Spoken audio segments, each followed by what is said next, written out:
Welcome to the Best 5-Minute Wine Podcast. I'm your host, Forrest Kelly. From the seed to the glass, wine has a past. Our aim at the Best 5-Minute Wine Podcast is to look for adventure at wineries around the globe. After all, grape minds think alike. Let's start the adventure. Our featured winery is... We continue our conversation with Patrick, owner of Table Mountain Vineyard in Wyoming. I think, Patrick, you offer a flair that not many wineries in the entire world can offer, in that you've got other crops that you're working on simultaneously while producing wine. Well, we still do the traditional farming as well to try and keep the farm going. The winery has turned into the 10 acres. Could really be a full-time job, and we do it as good as we can.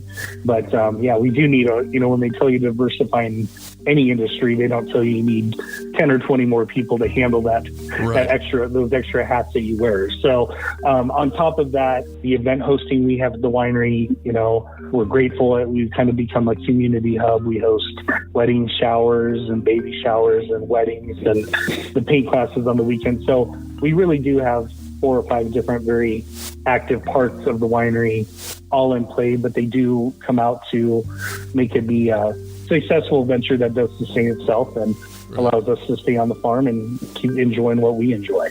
How much has the vineyard grown since you first started? In terms of the vineyard, when we started in 2004, we probably had about 5 acres total of grapes. We kind of kept planting every year. We never did everything in one big block. We started our very first year with 300 vines in 2001, and then progressively planted 1 to 2 acres every year. So right now, in 2021, we're about at 10 acres, which we do about 1,000 vines per acre. Our capacity in terms of the winery ebbs and flows based on the weather. We'll have a bumper crop, and then the next year we'll have a very, very small harvest. So our capacity, we're pretty variable, 3,000 to 6,000 gallons in terms of wine, which we measure in gallons, which tells you how small we are.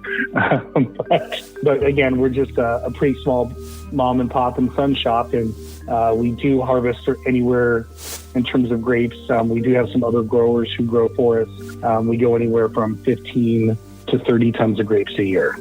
Obviously, last year, 2020, was a change for all of us, but how have you adapted to the new retail climate? Yeah, I'd say, and most people really hit the ground running with online sales, and where we self-distribute, we really slowed our retailing, our wholesale down just because we needed to. Our retail sales just here at the tasting room probably made up 60% this year versus about 40% wholesale. In other years, we've been flip-flop that way, 60-40 the other way. So we do have an internet presence. We don't ship as much as we probably, or market that avenue as much as we do. We kind of just stick more to our rural base and through the tasting room and then through the retail stores that we do have. How many different kinds of varieties of grapes are you growing? We have about 14 different varieties that we're growing of grapes, and a few of them, weather-related, soil-related, don't always show up at the same time. So we have a few that we'll get a harvest off of maybe every 2 to 3 years. We have some other growers who kind of ebb and flow the same way. So at any given time, we can have about 10 to 11 different wines. Right now, we're at a pretty constant 7 with the varieties that we have that continually produce. Your labels look like you have a lot of fun.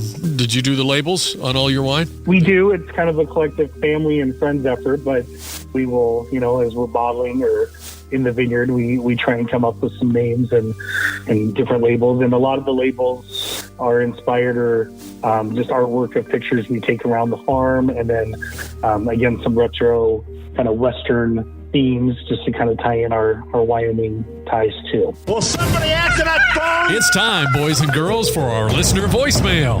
Hi, this is Christy, and I'm from Canada. I was wondering what type of wine or wines would be best served as like a sangria. Lips taste like sangria. For my future parties, when COVID's over. Okay, Christy, sangria is Spanish. It's a Spanish drink of red wine mixed with lemonade, fruit, and spices. So if you want to keep it authentic, you want to use a Spanish wine. And that would be garnacha. Or with a Spanish accent, garnacha. So for your party, to keep it authentic, stick with garnacha. But if you're just by yourself, you can go crazy and add some Pinot Noir, and then, of course, add your carbonated water and brandy. Great question. Thank you. Thank you for listening. I'm Forrest Kelly. This episode of the Best 5 Minute Wine Podcast was produced by iHism. If you like the show, please tell your friends and pets and subscribe. Until next time, pour the wine and ponder your next adventure. Hi, before you go, we have exciting news. The Best 5 Minute Wine Podcast has teamed with a breakthrough technology and added a new feature on our website that's bound to elevate your podcast experience. Here is where we need your help. Trying to remember something from an episode? Don't worry.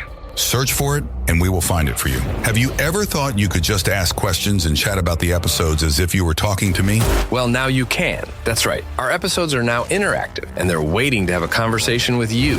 Jump into a chat with our podcast, and let's get the conversation started. Try it out, and tell us what you think. Click on the banner at the top of the website, thebestwinepodcast.com, to try it.